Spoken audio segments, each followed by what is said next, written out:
জাপানের টেকনোলজি দেখছেন?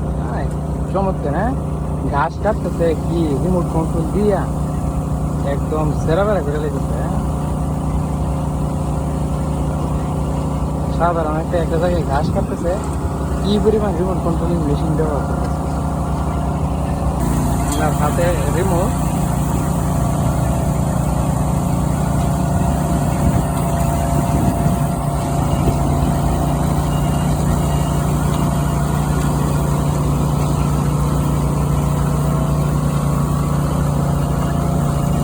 জাপানের প্রযুক্তি আসলে বলা বাহুল্য।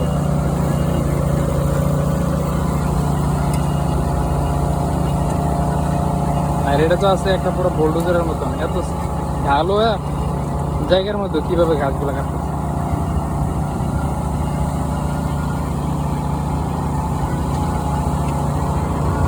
যেখানে সময় প্রয়োজন হইলো একদিনে 3 জন মানুষও কাভার দিতে পারলাম না, এখানে 2 ঘন্টায় একদম সব ক্লিয়ার।